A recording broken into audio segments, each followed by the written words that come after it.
How about if I just start at the beginning? you could be honest. Because you know what? They have the sweat equity that went into that memory that they're making with their friends and family. And that's what's important with this. And that's what the I Am Real world's about. Well, that's a great question. You know, one of the best things about a spring food plot is you get a second chance if it fails. Chasing Giants with Don Higgins. Brought to you by buyafarm.com, your source for farm, recreational properties, rural homes, and more. By tapping into Don's years of experience, dedication, and commitment, Chasing Giants focuses on the techniques, strategies, and dedication needed to harvest one of God's most amazing creations, world-class whitetails. Now, here is Don and co-host Terry Peer. Episode 90 of Chasing Giants with Don Higgins. It's November 7th. Don, where is the rut? That's a good question. I'll tell you what, if you would have told me a week ago that on November 7th, my favorite day of the year, the 7th and 8th are back-to-back, you know, my two favorite days. If you would have told me a week ago that I'd be sitting in a shed recording a podcast during the daylight hours on November 7th, I'd have said, you're nuts, I'm going to be in a tree. But the movement has just not been there today. You know, last week, I kind of got a little egg on my face because last week I said this was setting up to be a fantastic week, and if you would have looked at the weather forecast, you would have seen that.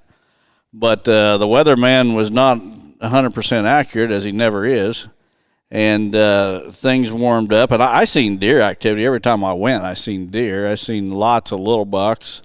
I seen I don't know, probably a half a dozen bucks since the last podcast that were at least 3.5 years or older. No giants. The one buck in Illinois that I really would like to shoot, no sign of him. The last picture I got of him was in July. He hasn't turned up anywhere. I did run all of my cameras this week for the most part. There's a couple I haven't touched yet, but the majority of those cameras got run this week, and the only properties that had a new buck on it were new properties. And the properties that I've hunted for years, I knew every buck that was on the cameras. And, you know, I put out the video here a year or so ago, 4 rut myths. And the one item, or the one rut myth that was on that video that most people disagree with is that I say I don't see new bucks show up during the rut. And it's holding true, and it might be some of that. I have no doubt is to the terrain that I'm hunting, this open farm country with small wood lots. I got a handle on what's here. If you're hunting along a major watershed, you know, a river or a major creek or something like that, where those bucks are running up and down that waterway, then that might be a totally different situation. Or if you're hunting in the bigger timbered areas, say. You know, like the Eastern Ohio, right? You know, someplace Wisconsin, like Michigan, yep. Minnesota. That might be a different story too. But I'm telling you, here in the farm country, I don't see new bucks. Well, and you're also running a lot more cameras. So I want to, you know, I'm not exaggerating. Between the two of us, we probably have gotten over 250 messages just in the last maybe 48 hours of what's going on. Where's the deer movement? People are asking us when they should take their vacations because they're hearing there is bucks being shot. Mm-hmm. You look at social media and people are sharing some bucks that they've shot. So people are being successful, but I think overall, at least in the Midwest, people have been disappointed. So let's break it down just a little bit more, because I think this is really important for our listeners that are probably staying up late tonight to listen to this. When we looked at the weather forecast last Sunday, I said that wrong. Last Sunday, we looked at the extended forecast through the week. We were supposed to have lows in the high 20s. Like, I think one day it got to 26, 27, 28 degrees. A couple days it was supposed to creep up into the 60s late in the week. It did.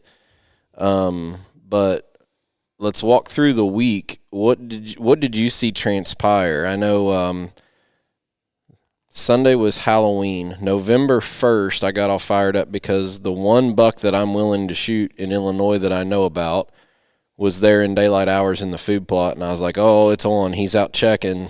I actually drove Tuesday to get here, and then no sign of him. What did you see kind of through the week? I know we talked about that it got warm really quick and that frost burned off really, really early. Mm-hmm. What's your idea on that? Well, I think the first part of the week was better than the last part of the week. Yeah. It was cooler. The deer were moving in the mornings and afternoons. There was more daylight movement. My cell camera showed that, as well as my observations in the stand. And then as it just warmed up towards the end of the week, what daylight movement there was the first hour of daylight in the morning, and then it really tapered off. Now, that doesn't mean there wasn't any. Of course, there was some, but the vast majority of it was that first hour and last hour. And I know yesterday I climbed in the stand in the evening, and I had checked my cameras on my phone app when I climbed down from the stand that morning from the morning hunt. And usually when I get in the stand on the afternoon hunt, there's been some midday activity somewhere, and I'll have some notifications and some new photos. But yesterday when I climbed into the stand, there was not a single new photo during the entire midday portion on any of my cameras anywhere. Yeah. And today, this morning, I'm telling you what, this is the worst November 7th that I can ever recall, because I sit on my home farm, even though there's not a buck I want to shoot here. I'm always trying to get video footage of the various bucks that are here, just to put the story together down the line. If I shoot them and want to produce a video of that hunt for that buck, I've got past history to show. So I was sitting mainly with a video camera. I did have my bow along just in case a coyote come along or something, but seen one 2-year-old buck about 30 minutes after daylight, and that was it. That was the only deer. And I hunted the other side of your farm and only saw a spike.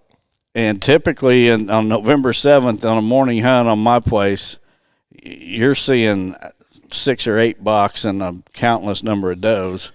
And it just didn't happen today. Well, we've talked about before that neither one of us do a lot of all-day sits anymore. But the 2 days that we would most likely want to be in on all-day sit would be today and tomorrow. Right. And we're sitting in the shed doing this. I think that there's one other element with the weather that kind of hurt us. At least it hurts me with the 3 or 4 farms that I can hunt, is that we thought we were going to have southeast winds, and it ended up being the last 2 days it's been dead straight out of the south, and I think for the next 2.5 days it's straight out of the south. I don't have many spots for a straight south wind. Well, I've got some, but I don't have a shooter buck where those stands are at, so there's no sense wasting my time sitting there.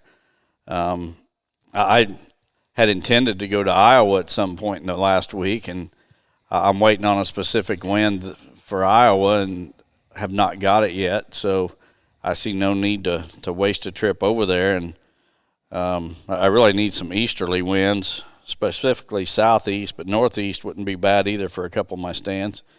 And we just haven't got them, but it looks like maybe towards the middle of this coming week that'll happen. And if so, I'll head to Iowa, and I have no doubt or no idea if I will be there, a day and a half or a week. Right.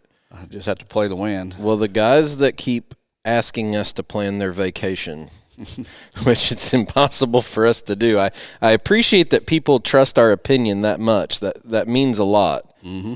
But I'm going to let you basically just give your advice to people, and then we've talked about what I'm even going to do this week and what you're going to do, and then we'll talk about that a little bit. Mm-hmm. I mean, to set it up, everybody said, knows, and seen all over social media that the activity's down, that it hasn't kicked on with cooler weather earlier this last week, and it didn't happen, and they're panicking, saying, should I be on vacation next week? Well, all we can do is go make a decision based on, past history from previous years, and you can't guess what the weather's going to do. We proved that this week.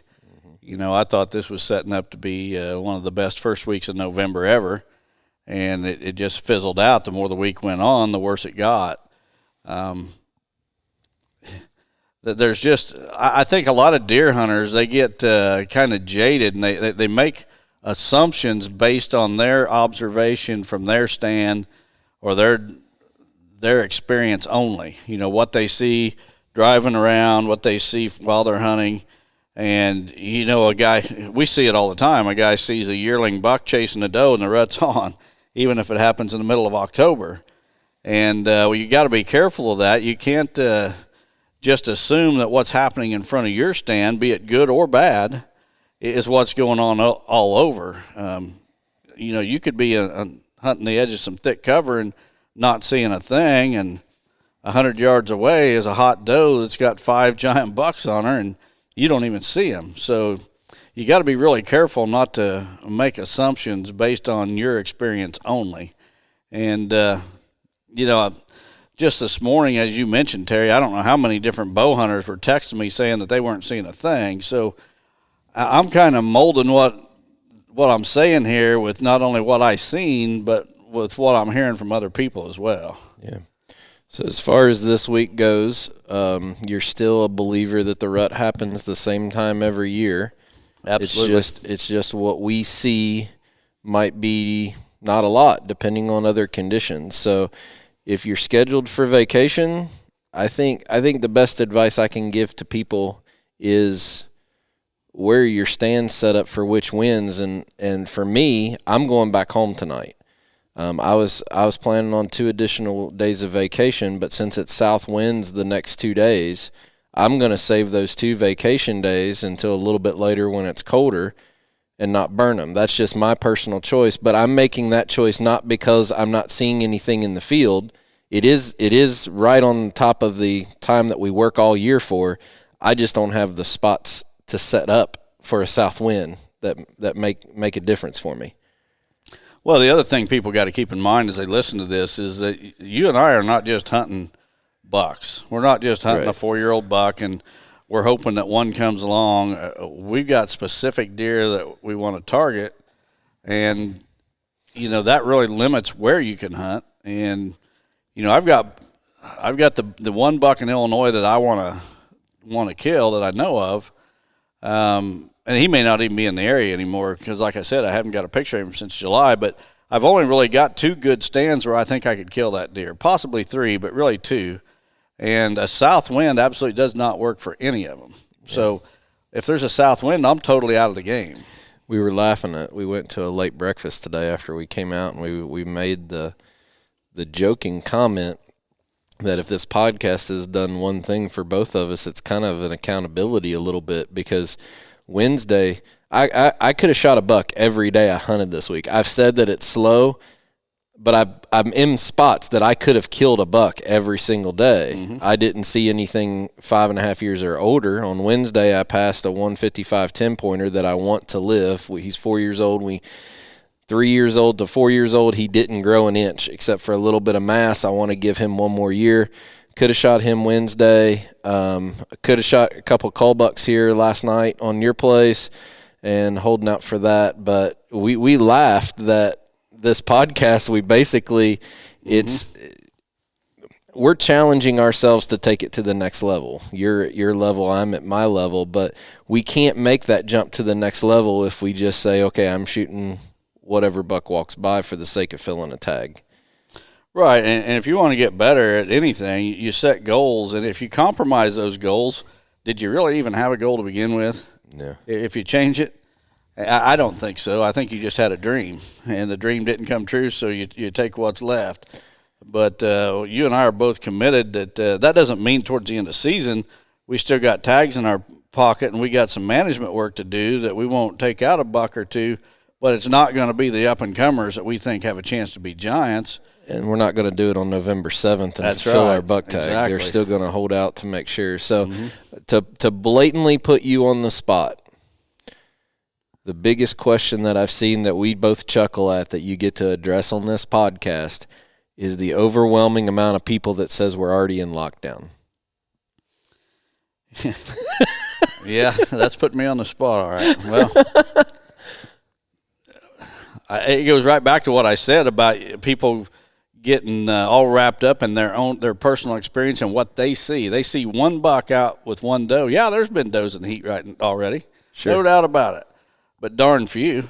I guarantee you 90% of the does out there have not been bred. Right. And so, yeah, a hot doe comes in, and sure, there's going to be a buck locked down. So there is, so people don't get us wrong, because people take us literally, you know, don't hunt October mornings, and you go out on Halloween morning, and people say, you said never to hunt on October mornings. And they take us very literal. There is a very good chance, and it's likely, well, it's not even a possibility. It happens that there is a mature buck with a doe pinned down right now on November 7th. Yep. She came in. But the majority of everything there is still has not. But that switch is about to flip. But it'll flip this week. But based on what weather and conditions we have will be dependent on what sign we see during daylight hours.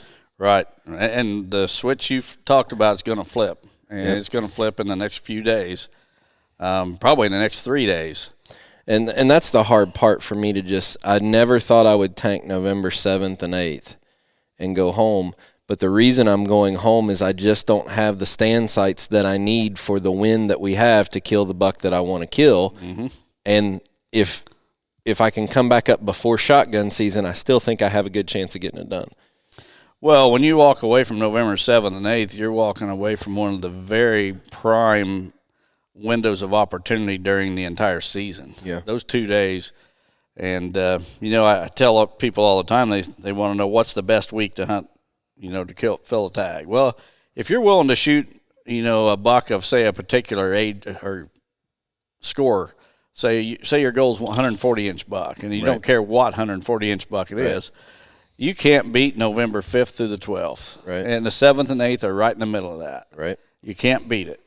But when you factor in weather, that changes things. And we're seeing that right now. The 7th and 8th ought to be just red hot. And I guarantee you there's all kinds of activity at night. But the bucks just aren't ranging like they typically would. And tomorrow on the 8th, the temperature here is supposed to be 69 degrees, almost 70 degrees, which is probably 20 degrees above normal. Right. I'm going to go hunting in the morning for sure, but my guess is that I'm not going to see a whole lot of activity, and what I do see is probably going to be over by about an hour after daylight. And at that point, I'm climbing down, and I'm going to do something constructive and get something done, because the next front that comes through could totally change things. You'll be sitting in Iowa for possibly a week. So But it's just a very, very odd time. I would have never guessed even a week ago that we would be having this conversation about where's the rut. But it's still here. I think the best advice we can is stay the course. And, depending on what your objectives are should depend on – I can't answer people's question, should I take vacation or not. For me, I'm not going to burn them because of my stand sites and specific bucks we want to kill. For other people, it might be the best opportunity for them. So I think people just got to make their mind up for themselves. Yeah, a person's vacation may only last a week in November, but the rut lasts a lot longer than a week. It's pretty much the entire month of November, and then actually you can, depending on how you want to look at it, it gets into the whole winter as you get those doe fawns coming in randomly. So there's rutting activity off and on, from here till basically February. Yep. And even after that, really. I mean, I've seen does get bred in the middle of February. So, well, we had an interesting thing happen yesterday. I was in the tree stand about an hour and 20 minutes from your place, and you were in the tree in the blind with your friend James Morgan, who had a couple hours to hunt before he had family obligations.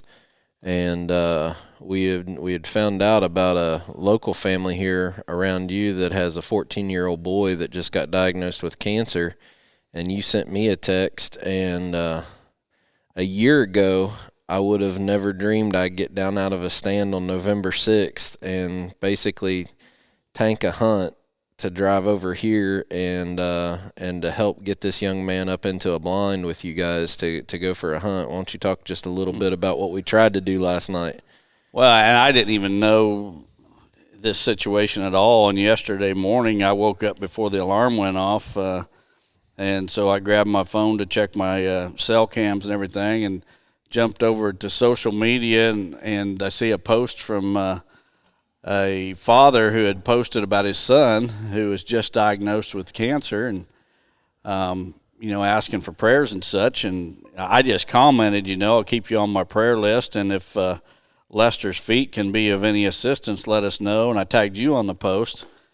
Well, it wasn't long, and I was sitting in the blind there with James, and I was checking. James knows this family. Yeah, and I didn't realize that either, but I got a message from the father, and he said the son would really like to kill a buck big enough to mount.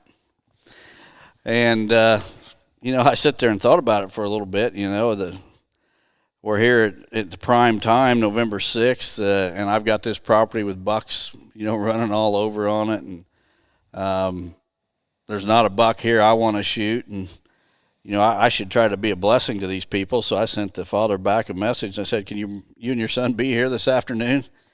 And we messaged back and forth a little bit, and ended up he brought his son, Trevor, to hunt yesterday afternoon. And we all sat in the 360 blind, and I'm glad we had the 360 XL, the 7x7, because there was three of us in it, and it worked out fantastic. And the only thing that didn't cooperate was the bucks. We did see 3 year-and-a-half-old bucks. They came by real close, so we got to watch them, eat some apples and pears underneath the fruit trees. But Trevor was looking for something a little bit bigger than that, so we ended up not shooting a deer. And then you and I went and had pizza with the whole family when we got done. Yeah, I guess not only has the podcast helped us accountable, it's really put into perspective and put us in connection with a lot of people that there's bigger things than deer hunting. And I'm glad that both of us were in an opportunity to kind of walk away. This young man has a type of cancer on his knee, has to be really careful with it. He is actually going to St. Louis tomorrow for his first biopsy and to line out his treatment. So Lester's Feet's going to be helping their family, and just a good opportunity for us to it's just amazing to see how much something like this means to people that we do every day, and that's pretty cool about it. He's walking on crutches, and getting him up in the blind, and me dropping you guys off, and then taking the side-by-side out, and then coming picking you up. I actually ended up having a better hunt than you did. You did? I went over to the other side of the property and sat by myself, and ended up seeing I think 4 bucks. But yeah, please keep Trevor and his family in your prayers. He starts his journey fighting cancer tomorrow. So. Well, speaking about accountability, I guess we both got a couple of stories. I'll let you go first. Well, yours is not so much about accountability as mine is. I was going to say, did I do something wrong? I don't know this story. No, I'm thinking about the situation with the Amish family there. Was it in Virginia or West Virginia? Yeah, so a couple of weeks ago, we mentioned on the podcast that if somebody could put us in touch with that family. You guys are just awesome. There was people reaching out from everywhere saying, well, we can help you track this down, or there's an Amish page on Facebook, or call this number. This is a guy who lives in Virginia, to people that actually got us in touch. This week, I actually talked to the attorney that is over the trust for these children. So the mom and dad were killed. A car hit their buggy, and the 8 children don't have parents anymore. So I did talk to one of the uncles, and then he let me talk to the attorney. And basically the way we kind of left the situation is there is going to be a lot of medical bills that they just don't have yet. A bunch of the kids had to get treated at the hospital. From what I understand, the Amish community from all around the country has kind of rallied and created a trust to help pay off the property that this family owned. and try to set some money aside. So the way we left it with the attorney was that, a lot of the money from Lester's Feet was raised and donated by Amish families. So we wanted to contribute. So what we're going to do is Lester's Feet is going to help with some of the medical bills. That way the money that comes in for that trust can go directly towards paying off that property and setting money aside, for the kids, for their future, versus trying to pay medical bills off. So we'll be navigating that here in the next month or so as those bills start coming in. And the neat thing about this, if it's a tragedy what happened, and we certainly want to keep that family in our prayers, but it just shows the reach of this podcast, and we've got a huge audience of Amish followers that listen every single week. And the fact that Lester's Feet was able to reach out through the podcast and help this family, we don't want to, step on anybody's toes or interfere in traditions with that culture or anything. But at the same time, we want them to know that if we can help in some way, we're certainly willing. And, it's great that you was able to talk to that attorney and find a way that we can be of some assistance to those children. Yeah, and the money that gets pulled from other Amish communities or whatever, hopefully that gets set aside for these kids' future, that they can start their lives and try to move on. So I guess you got a big bomb to drop on us if you're talking about something else with accountability with you. Yeah. My oldest daughter, Andrea, kind of cornered me this week, and she said, hey, I guess she listens to the podcast with my two grandsons and her husband, Corey. I don't know if Corey, I think, probably listens to it when he's at work. Corey is also known as the Ninja, by the way. Yeah. He works for a power company, so he's in the truck a lot, and I think that's probably where he listens to it. But anyway, Andrea was telling me, saying, hey, the last couple of podcasts, I notice your language is kind of getting out of line maybe a little bit. And if these grandsons start talking filthy, who I'm going to blame. I'm going to be pointing my finger at you. And how do you reply to that? So I got to thinking about it a little bit, and you and I talked.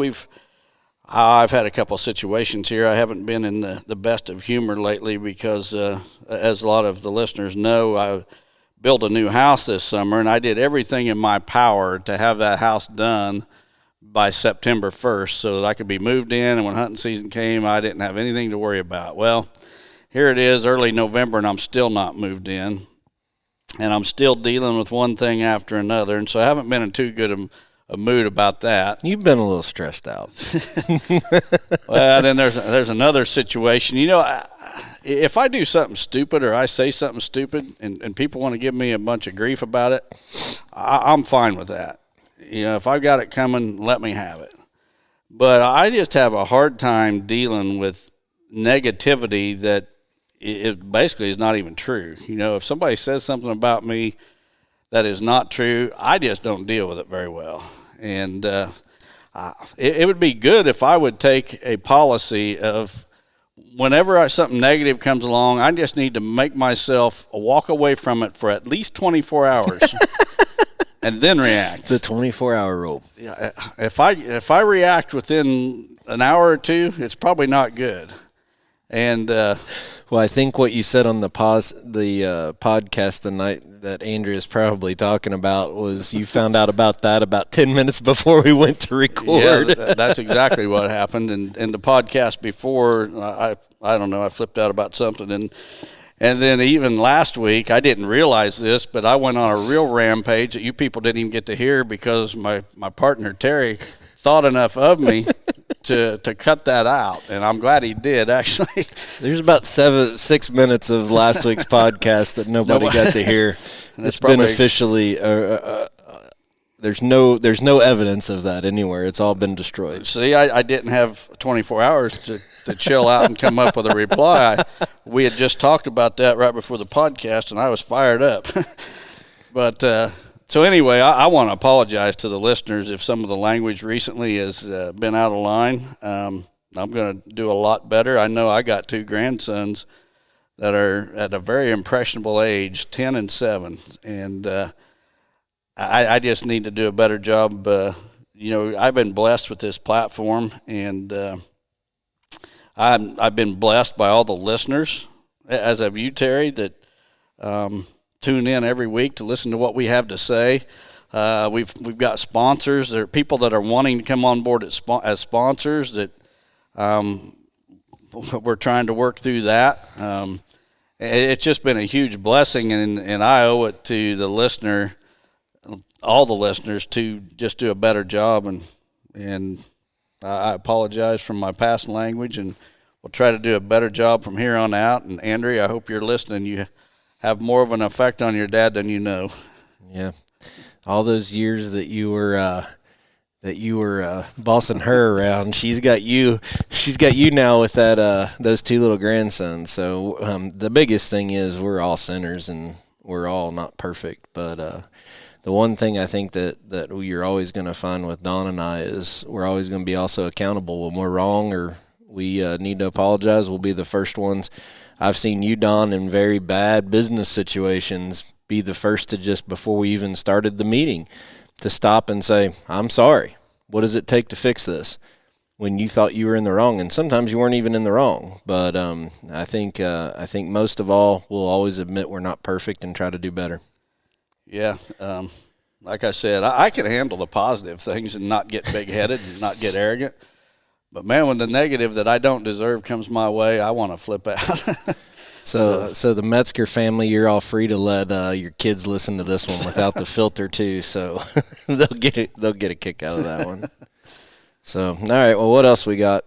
Real quick, before you move on, I want to defuse or debunk something right out of the gate. We've been talking about next year's wrong topic. We've been talking about next year's sponsors and us trying to navigate all of this. I've gotten a couple messages or more than a couple, from people thinking that we're going to start charging for the podcast. Not going to happen. That's not going to happen, people. Now, there is going to be some things that we have in the works that's going to be exciting, that we're going to continue to grow the platform of Chasing Giants and Higgins Outdoors. But please don't feel that what we're talking about is going to be that this thing, what we're doing every week, is going to be on some chargeable platform. That's not going to happen. Well, one change that we probably should mention, Terry, is, in the past, just the raffle we just did with Lester's Feet, we gave away a hunt on your farm and my farm. And I probably should let you handle or speak to this instead of myself, but for legal reasons, we're no longer going to be raffling off hunts. And this hunt that my church is raffling off right now may very well be the last hunt ever raffled off on my farm. Yeah, it doesn't mean that we're not going to have guests, or we have a child that's sick, or a family that's been through a lot, or whatever, that we don't invite hunting. As we've navigated a lot of the legalities with specific attorneys that represent nonprofits, one of the biggest liabilities that we have, not only for the foundation, for the board members of the foundation, but then also Don and myself as landowners, is the liability of whoever would win that raffle coming here. And then, basically we're jeopardizing not only ourselves, but, our kids and grandkids. And unfortunately, I think at least at this point, no matter what we would kind of say or have signed, or limited liability or indemnification clauses, at least for right now, we have the opportunity to make this raffle bigger, better, and more exciting for people that a hunt doesn't even matter. So we're just going in that direction for right now. If something changes, we'll let you know. But this one opportunity that Don has with his church, at least for right now, is gonna probably be the last one that we raffle off for our farms. Yeah, and I'll just reiterate what you said, Terry. Next year's raffle, I promise you, there's going to be multiple prizes that are much bigger than a hunt with Terry and I on our farms. And if anybody's interested in that raffle, this is probably going to be the last hunt ever raffled on my farm. I want to give the info about that because it's coming up. November 28th is the drawing, so you need to have your tickets in before November 28th. And the tickets are $20 each, or $6 for $100. And if you're interested, you can mail a check to Solid Rock Chapel, Post Office Box 172 in Sullivan, Illinois, 61951. And just mark on your check raffle tickets, and make sure you put your address and such in there, and Sharon will, the church secretary, will send you your tickets. If your check comes in late after the drawing, it will be returned. 100% of the proceeds will go to a missionary project that the church does, and like I said, probably the last raffle on my farm. Yep. It's not because we don't want to do it. We have to be able to donate and then protect ourselves. I mean, Yep. at the end of the day. So I know that there was a lot of problems with your RUT report and people stealing a profile. You got probably. I'm actually. I have access to your Facebook account. Unfortunately. I did say unfortunately. So I get all the notifications. I don't answer anything, but I do see them come in. How's that proceeding? What do people you basically reach out to, or you comment who the winner is. So if they're getting instant messages from people, it's not from you. Yeah, each day I pick a winner from the previous day's post. I contact that person through a private message to ask for their mailing address to mail them their prize.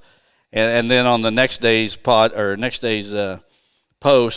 I will announce who that winner was for the previous day. Anybody that's telling you to enter your credit card and go here, follow this link, don't do it. I guess we had a bunch of Joe Biden people that were trying to. Well, what they did was recreated my account. They stole the photos from my page, and they used the same name, Don Higgins Outdoors, but they would change it up just a little bit, like they wouldn't put a space between Don and Higgins, or I have Don Higgins / Higgins Outdoors, and they would take that slash out. They would change it up just a little bit to make it look like it really was me, and then they would tell people they won, and you got to go click on this link and give your credit card to get your prize. And I apologize for that, but I think I've got it taken care of. I haven't seen any of that in at least a couple days now. So you're sending out a prize basically every day on your RUT report. So you need to make sure you're following those contest rules on Facebook and Instagram for the Higgins Outdoors page. And you're giving away some pretty cool stuff. So make sure you're watching that. I think you got to share and like the photo to get a chance to win. So yep, and like the page or follow the page. So one last thing before we move on to the Biofarm section. I want to mention that the Whitetail Master classes with Bronson Strickland are now sold out and full. The other classes, there's 4 other ones. Most of them are about half full. A couple of them are a little over half. A couple of them are a little less than half. I expect by March they're all going to be sold out. So if you've got any interest in those classes, get your deposits in. I would say by the end of the year they'll be sold out. Remember how this was last year? Yeah, last year they were sold out. A lot of people did them for Christmas presents or tax write-offs. You had people that were calling you asking to pay off full in advance because they wanted to write it off for their farm or whatever. So people, if you're looking at doing this, go to HigginsOutdoors.com. Or Don, he's got the dates published on those. If you're interested, you need to get reserved spots for that as soon as possible. They will not last. We said last year it would be gone by March, and every spot was full by the end of the year. It was full by Thanksgiving, actually. Yeah. So, all right, you got anything else before the Biofarm segment? I think that's it. Here we go. Biofarm.com is your source for farm, recreational properties, rural homes, and more. Now, here is Don Higgins with this week's featured property.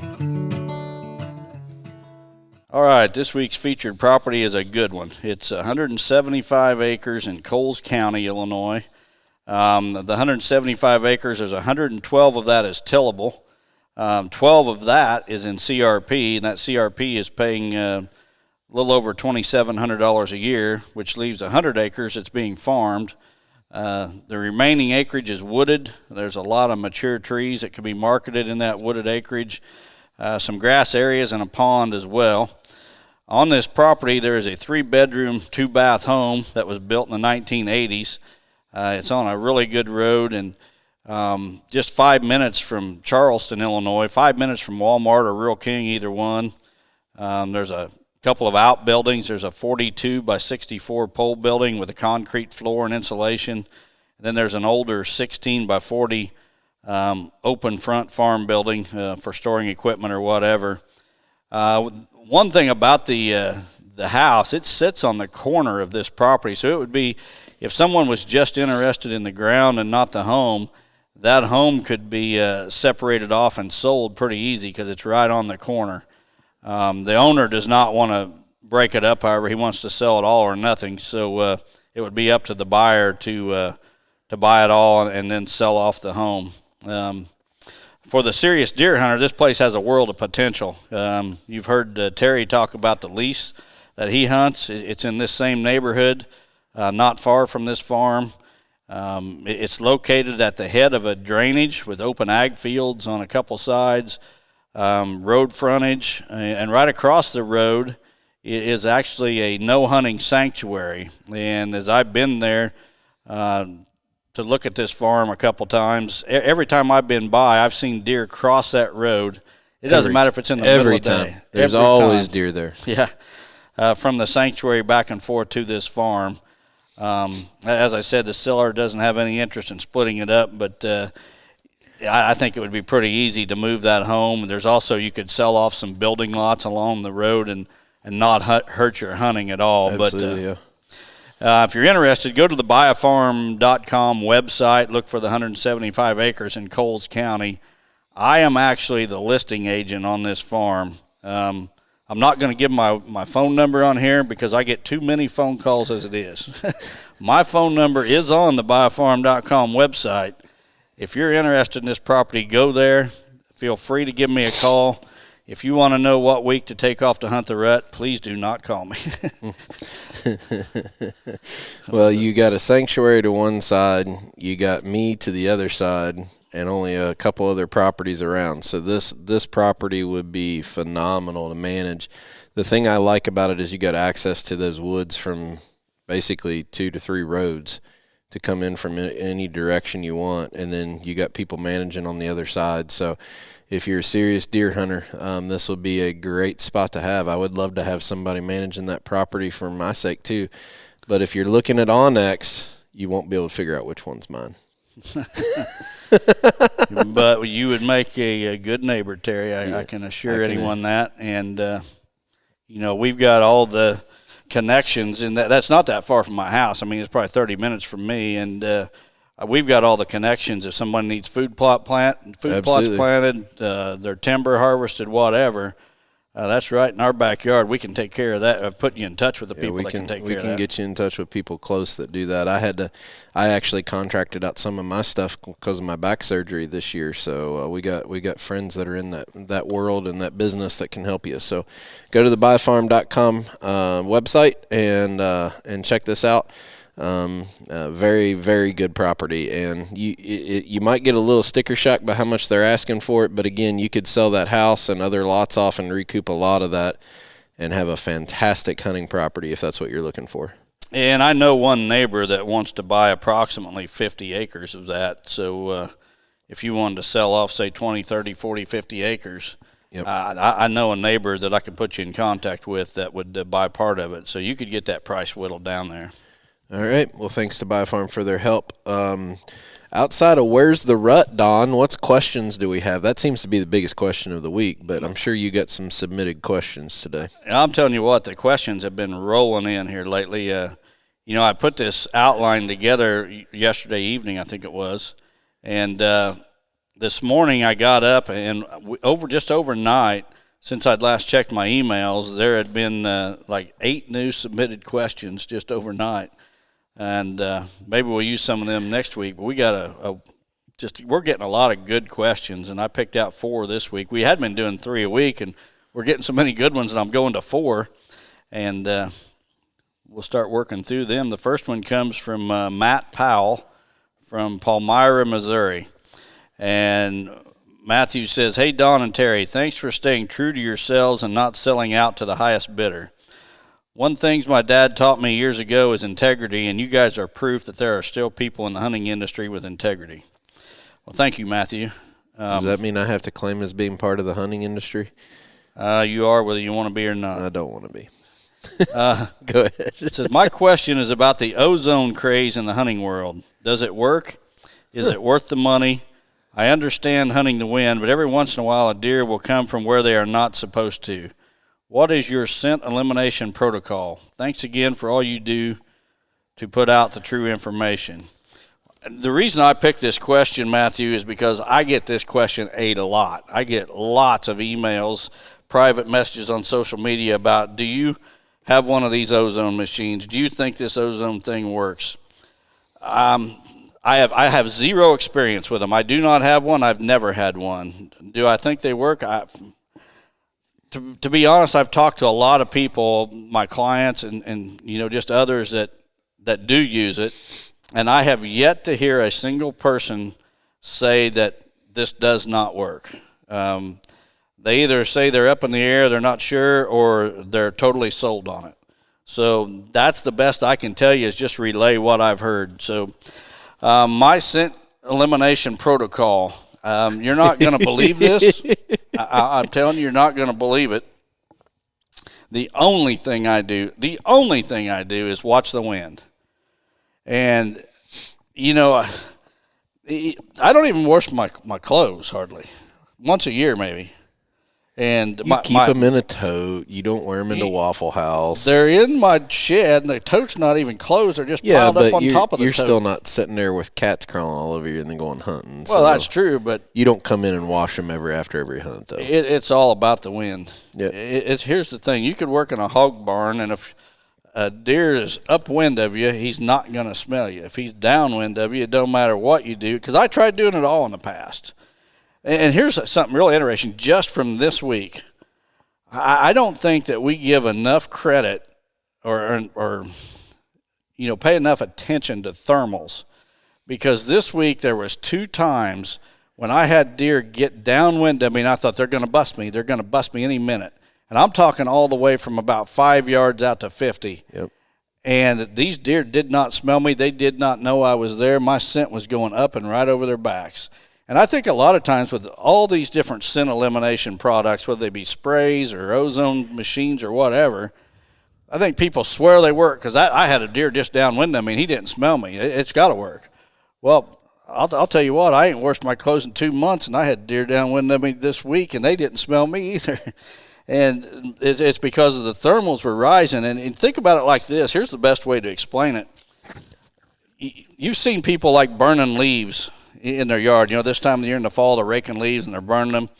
Some days that smoke is going straight up. That fire from them burning leaves, it's going straight up and into the atmosphere. Yeah, a great analogy. And then other days that smoke just hangs to the ground, and it just, you could be a half a mile downwind of that leaf burning, and you still smell it because that scent's hanging close to the ground. Well, it's the same way with your human scent. Some days it's going straight up, and it doesn't matter if the deer's downwind of you if it's going up. And then there's other days where it's going down and it's hugging the ground, and that's when the deer are going to bust you every time. But my protocol is 100% play in the wind, and I have no experience with ozone products. Your turn, Terry. If somebody wants to spend all the money and go to the extra effort of scent regiment and everything, I don't think it hurts you. It's just not going to save you, no matter if you're in the wrong spot with the wrong wind. So I'm not going to say that the ozone, there's science behind ozone, because they use it in hospitals, they use it in surgical centers. They are filtering air and doing stuff with that air with ozone. That the science is there. Personally, I think that there's I don't know that it's that healthy to breathe. I know it.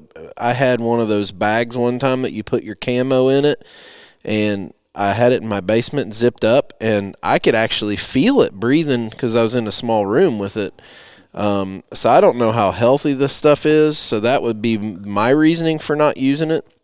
I quit using that scent crusher thing because I read that your camo that has the rubber lining on your zippers, that over time that'll start deteriorating. So I quit using the ozone bag to get the scent free. But I mean, I like using scent free soap and that kind of stuff. But I guess if somebody wants to go to that extra effort, it's not going to hurt you. But if you depend on that to be in the wrong spot, you're going to get busted. Whether you know it or not, you're going to get busted. Let me rephrase that. Yep. People say, I've never been winded. Oh, you've been winded. Yeah. Everybody's been winded if they've hunted very long. Good question, though. Yeah, thank you, Matthew.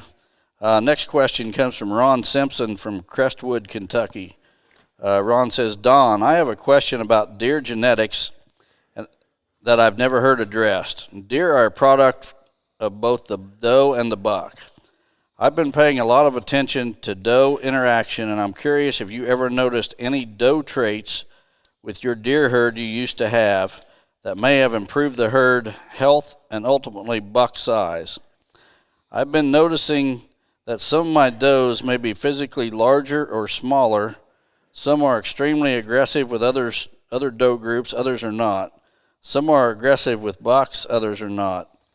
I am a true believer that the habitat and age are the main factors in my herd health and buck size and not genetics. But I'm curious if there are doe traits that I should be targeting when managing the herd and filling the freezer. Thanks so much for sharing all your knowledge on the show.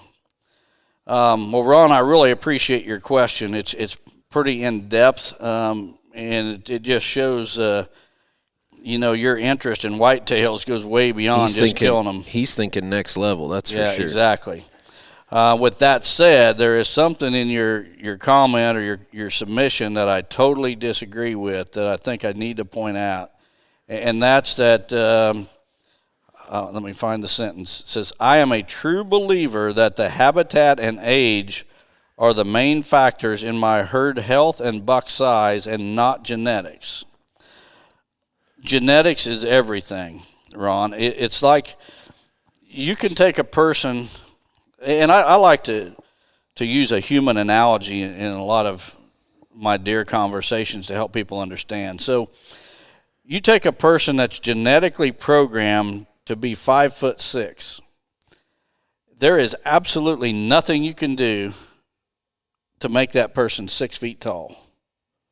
There's nothing you can feed them. After they're born. Yep. It's all in their genes. And it's the same way with a buck. If a buck has the potential, or let's look at it another way. Let's say a buck's limiting, or his top genetic potential is to be 150 inches. There's nothing you can do to make him 200. Genetics is something that we can't control. So what's that got to do with the doe?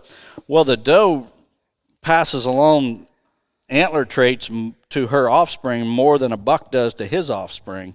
That's been showed with the captive herds, and it's at least, they say at least 60% of a buck's genetics come from his mother and not his sire or his father.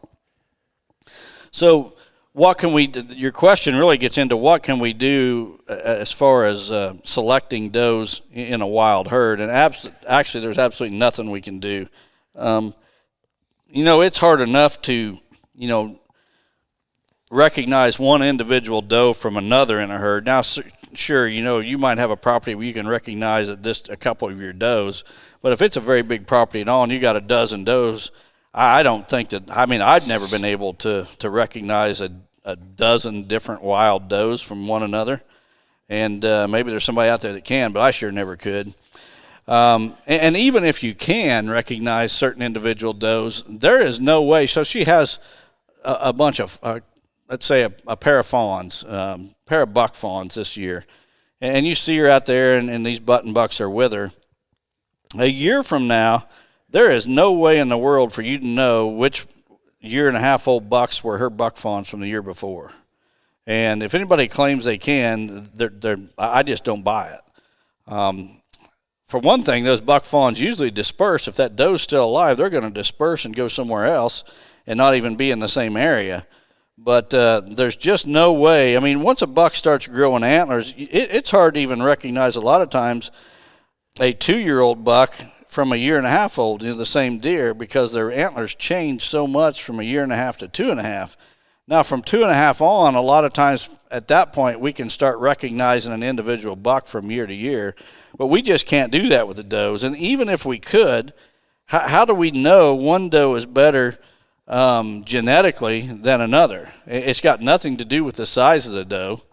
I've seen that in the captive herds, that the size of the doe doesn't have a thing to do with it. The best doe in the herd may just be an average or slightly smaller than average doe. So there's nothing we can do as far as targeting specific does to help us as managers of a wild deer herd. So is there any suggestions based on the mannerisms? I mean, if you see a doe just being a bully, or if you see a very aggressive doe, does that make any sense to? I mean, we've looked at talked on this podcast before about the bully buck myth, and that. Is there any weight to the doe side of that? Well, there's some does that are certainly more aggressive towards other deer. Shooting or not shooting, that one's not going to make any difference, is it? Well, I'll tell you what. I had a situation one time on a farm I was hunting where there was a doe that, I'm telling you, that doe knew every one of my tree stands. Oh, yeah. That's the one I want to shoot. Exactly. And she would not, when she was traveling through, she was going downwind of those tree stands, and she was going to find you if you was there. And when she did, she told everybody in the woods. She started blowing and snorting. And that's the kind of doe I want to shoot. And it's got nothing at all to do with genetics, but I think that she's educating her fawns and probably educating the other deer that might be with her that, hey, there's some clown in a tree up there. I don't think we give enough credit to deer that they teach their other deer in the herd, points of intrusion, pressure. When they bust you, we talk about burning out stands a lot, and hunting the same stand too much, and getting in and out. I don't think we give deer enough credit that they can pick you off and know those spots. There's no doubt about that. Here's an example. Let's say we talk about burning out our stands early before they get good in the rut and the big mature bucks come around. Well, I mean, how does a big mature buck know? Let's say you burn out a small property before the rut, and you bump out all the does, they go and they stay somewhere else. Well, how would a buck know that? Why would he not show up anyway and be looking for does? Even if they're not there, he still needs to show up to figure out they're not there. Right. And how does every doe or every deer in the woods know to get on their feet and go to the alfalfa this evening, and those same deer know to get on their feet and all to go to the corn tomorrow evening? How does that happen? I mean, there's so many questions that we'll never be able to fully understand. But I think that deer can communicate, and I think they just pick up on body language from each other. When one deer starts getting nervous, for example, you notice every other deer around just tenses up and watches that nervous deer to see their reaction, to see if that deer has spotted danger or whatever. But there's no doubt that there's some level of communication between deer that we just don't fully comprehend. Yeah. We'll find out one day when we ask our Creator in heaven. Yeah. I got a lot of questions I want to ask. Where's the rut? I want to know where the rut is. That's what question I want asked. Me too. I got a long list of them, a long list. All right, next question comes from Daniel Morrell from Cambridge City, Indiana. Daniel says, first I want to start by saying every week your podcast helps break up my drive to work, and the content is a valuable resource for everyone, either newly starting deer hunting or veteran hunters. I hear states are banning supplemental feeding for deer due to CWD and other transferable diseases. I also keep hearing about food plots and planting trees for deer. What is the difference between supplemental feeding and growing food plots for deer? Isn't food plots supplemental feeding the deer? Please advise me on the differences. Well, Daniel, from just a technical standpoint, supplemental feeding is actually putting out feed, whether it be just shelled corn or ear corn or some commercially manufactured feed that's been fortified with additional vitamins, minerals, and other nutrients, versus providing the food as it's grown. For example, you mentioned planting trees. If you plant an apple tree and the apples fall on the ground, well, that's a lot different than going and buying a pickup load of apples and scooping them out of the back of your pickup truck, which would be supplemental feeding. One thing that I find interesting is, and you mentioned it here, is that states banning supplemental feeding deer due to CWD. And, I just wonder if the answer to CWD isn't some form of supplemental feeding. Can we feed deer something that prevents them from getting CWD? And I suspect we can. And I can tell you that you want to stay tuned to Real World Wildlife Products this year. We're going to be sharing a video, not one that we did, one that was produced by another organization. It's got scientific backing, which is explained in the video. Don't be surprised if in the future the key to dealing with CWD is supplemental feeding, what all these states are banning right now. And they're banning them with no science. There's no science whatsoever to back these regulations to stop feeding the deer. And like I said, I think it could backfire. I think the answer might be supplemental feeding instead of the problem being supplemental feeding. I live in a bait state, and I think that we're probably going to lose it this year. From what I've heard, I think they're probably going to ban it in Kentucky, at least parts of it. People are acting out in fear with no data. I think the other part of this question that he was asking is, what's the difference? I can grow a quarter acre, half acre, or acre of food plot, and the people are saying supplemental feeding, you have them concentrated right on one spot on top of each other. I think that's the other thing that they differentiate. But in states like Indiana, if you grow a cornfield, I believe it's, correct me if I'm wrong, you might not even know it since you don't hunt Indiana a lot, I don't think you're allowed to run over it or mow it. I don't have any idea. It. So, anyway. You can't even get a straight answer here in Illinois whether it's legal to mow a cornfield or not. And I think a lot of it probably depends on who you are, so I don't even try it. Yeah, exactly. So, good question. I think a lot's going to unfold with some of these states and sooner than later with what they decide to do. But CWD, I've said it before, CWD is the COVID of the deer world. It's a political disease more than anything else. Politics is involved. There's money, federal money being granted to states with, for CWD programs. And when money and politics become involved, science is either thrown out the window or skewed to fit a objective. You heard it here first, folks. CWD came from China. You heard it here first. The China virus. Maybe Joe can talk to his buddies over there and they can find a cure. They'll mandate something. Yeah, find a cure in the lab and send it over here. All right. All righty, one last question. The last one comes from Kent Sawyer from Pleasant Hope, Missouri. Kent says, "Hey, Don and Terry, my question is for both of you. Do you set your trail camera on picture or video? Or do you switch from picture to video any time of the year? Do you think when a trail camera is set to video, it's more likely to spook deer? Love the podcast. Keep it going." Great question. Kent, I usually have 99% of the time, my cameras are just taking photos. The video doesn't mean that much to me. The only time that I will put it on video is if I'm trying to get video of a specific buck that I'm targeting. And I do that to kind of add to the story, the video story. And an example of that is you've seen the video, if you watch the Mel video, where I shot Mel last season, there's a trail camera clip where he comes in and he works a scrape. If I do put a camera on video, it's almost always on a scrape, and I'm almost always just wanting to get a good clip of a specific buck, and it's just to tell the story in a video.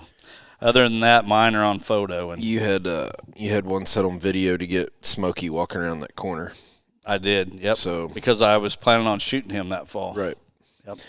The biggest reason I keep mine on photo is the volume of pictures that I have to look at, and we're talking with the number of trail cameras that we're running, a card pools will be 20,000 pictures. There's no way I'm sitting there watching that many videos. I'll go through and scan them. There's just absolutely no way with the volume of pictures that we have to go through that we could watch video. Now, I will say there's a couple brand of trail cameras that I will never put on video mode because the red lights come on the entire time at night. So the only thing I would suggest to you is if you're going to run them on video, take it out in your backyard and test it. And if you can see red lights glowing, I would not put that one on video because, I mean, you can see them. I've seen deer on video before. They'll just sit there and stare right at the camera. And then guess what? They ain't going to be back in front of that camera for a while. You know what? That brings up an interesting point I just thought about. Uh-oh.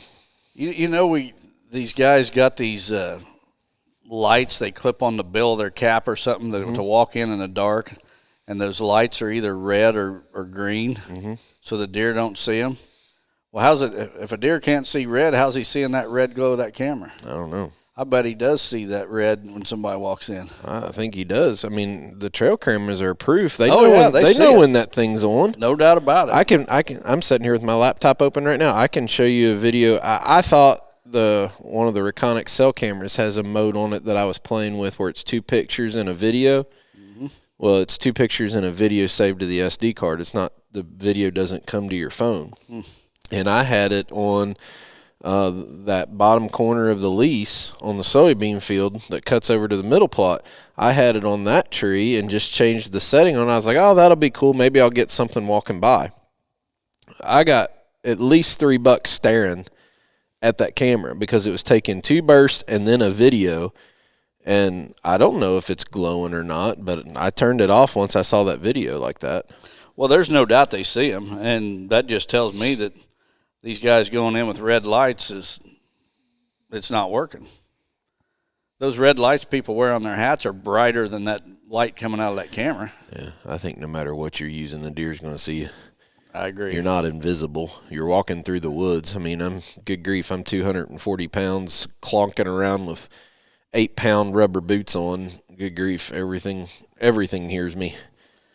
Well, those lights that people wear are a good safety thing. You never know when some idiot's going to be out there in the woods just blasting away at sound. But I'm not trying to discourage anyone from not using them, but I just thought of that. If a deer's seeing that trail camera light up red, he's got to be seeing those red lights. Yeah, I'm sure. Interesting. Yep. All right. Is that the last one? That's the last one for this week. All right. So I'm going hunting tonight. Are you going hunting tonight? I'll have to. I can't. You can't not hunt on November 7th. Yeah. So we're both going hunting tonight. Hey, if I go to the blind tonight and there's deer running all over the place, I'll be back over here tonight. I mean, I'm staying. But if it's as slow as what it has been, I haven't looked at my cell cam since we sat down and started recording. I'm just in standby mode, and it doesn't mean that if I go home tonight that it starts kicking on with a bunch of activity that I won't get in the truck and drive right back by. So I think that's the one thing that both of us have done this year with out-of-state hunting is we've positioned ourselves to where we can react really quickly. And I get that a lot of people can't do that because of work, and that's why they're stressing out about what to do with their vacation. It's tough, but that's part of this game part of figuring it out. Yeah, I'm hoping to be in Iowa by midweek if the forecast holds. I'm on my computer switching back and forth from Davenport, Iowa weather to weather at home, checking the weather. And it's crazy how much different the wind is. There's one day it was 180 degrees different. It was northwest wind here at home, and it was southeast there. And so I'm mainly checking the wind as much as the weather. The wind forecast, for several days out, and it looks like I'm going to get to go to Iowa this week. Yep. So, well, I got one thing to say, and I saved it for the very last part of the podcast, because if Don looks at me and says he doesn't want this on, it'll be really easy to edit it out, and everybody listening I have no idea what will he's going to say. never hear it. But we took that kid hunting last night, and I sat in the blind, and watched a deer on the do not shoot list that would have been a shooter on any farm, anywhere, by anybody that I know in the hunting industry, and you've made the decision not to shoot him and putting together the story on this thing. And for all those people who say that you don't know how he does it, that you don't know how he grows deer to the way he is, it's the discipline to be able to, and I'm not going to talk about the size of this deer, but we have a history of, my son and I, Jonathan, saw him last year as a 3-year-old. He's a 4-year-old this year, and flat out, he's on the do not shoot list. And I got to watch him last night, and it was just, that's what hit home the most, is that people can't figure out how you're able to do this. But all those people saying it's impossible would have poked a hole in that deer last night when he walked out and stood in front of him. And it's just a testament to what you're trying to do here in letting the top-end genetic bucks survive to the next year. Because how many bucks have been shot on this farm this year so far? 3 so far. 3 so far, that none of them go over 130. Right? And you got that joker out there walking around that nobody's allowed to shoot. That's how you're able to, every 3, 4, 5 years, kill a world-class buck. And I commend you for that, because there's not one person that I know of that's in the hunting industry, that makes their money in the hunting industry, that wouldn't have a cameraman videoing that deer and going after him. You know, I'm glad you brought this up, actually, because folks, I watched it with my own eyes, and I saw Mel from the stand. I saw Smokey from the stand. I saw there's another buck that's been over 160 that I've saw, or 170 that I've seen from the stand. And this is the only place, and you're the only person that's going to sacrifice potentially not killing a buck to set up the story for a world-class buck next year or the year after. And that's where I was going, Terry, is that the odds are very, very good that I'm not going to kill a buck this year.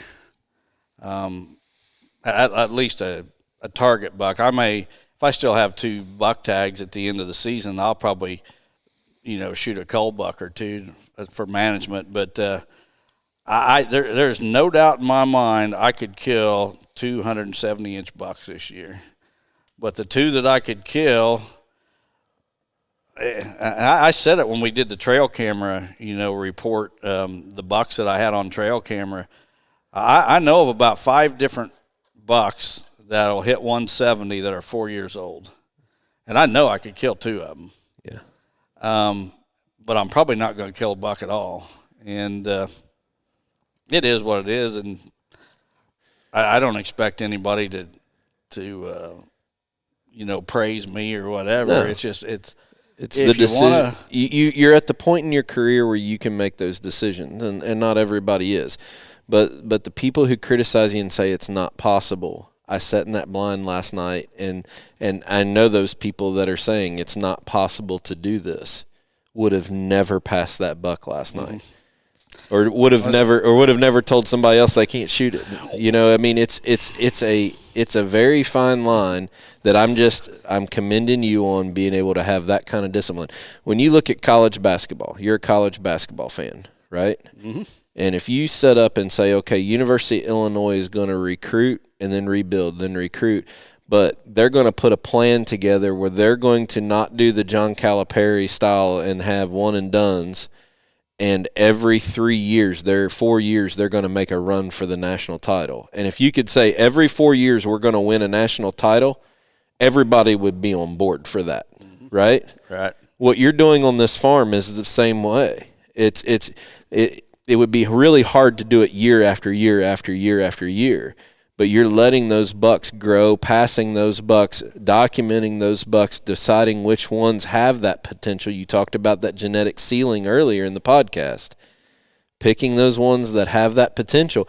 That buck might never be an inch bigger than what he is today next year. But you're giving it and yourself a chance to put together a national championship story next year or the year after. So I love that analogy. So how would you, what kind of analogy would you come up with this? Okay. We've got these would-be consultants that want to, you're going to get me on a tirade here. What a way to end the podcast. I'm going to keep it clean, though. That want to spread the untrue rumor that the only reason I've got 200-inch bucks on this farm where I've been able to kill 2 of them is because I turned loose pinned deer. That's the kind of insult that really irks me, because the guys that say that have never killed a good buck, and like you said, they would never let the buck you seen last night walk. And I'm not talking about one specific person here. I know of at least 2 guys that people are paying to consult on their properties, making up this untrue garbage. And that's when I get fired up, when they say things that aren't true. If I got plenty of faults, if somebody wants to criticize me, you don't have to look very hard. I'll give you plenty of fodder. Well, let's not focus on what people are criticizing you for. I brought it up to commend you. Well, thank you. Because I'm serious. I've hunted this farm for a lot of years, and it's pretty impressive to see the results of just pure hard decisions. You're sitting there. You could tomorrow bring Steve Shields up here and say, I need you for 4 or 5 days. You could kill that buck in 4 or 5 days on this farm. I have no doubt about it. And you could put it on YouTube, monetize it, make 10 grand, and walk away from it like everybody else in this industry would. But you're stepping back and saying, I'm doing this plan, I'm letting this go, and hopefully we have an unbelievable story on one of maybe 2 bucks that have been on this property that one of them's a 4-year-old, one of them's 7? He'll be 8 next year? 6? He's 8 this year. He's 8 this year. He'll be 9 next year. So hopefully that makes the story. We're playing for national championships with world-class deer. That's really what you're trying to do here. And if you can't do it every year, you got to be able to sacrifice that off year to rebuild, recruit, basically. And I just commend you for it. I sat there in the blind by myself. I did not have a video camera. I got some cell phone footage of him coming out, and I just sat there and thought, my goodness, how many people that owned this property that made money out of the outdoor industry wouldn't be out here hunting it. Instead, you're sitting there letting a kid with cancer on the other side on November 6th take your spot and your evening to hunt. So I tip my hat to you, brother. I'm proud of you. It's a lot of work. So with that, why don't you take us out with our sponsors? All right. We want to thank buyafarm.com, Victory Chevrolet, 360 Hunting Blinds, Real World Wildlife Products, Matthews Archery, Lone Wolf Tree Stands, WildlifeFarming.com, Quiet Cat, and Vortex Optics. Let's go, Brandon! Brandon!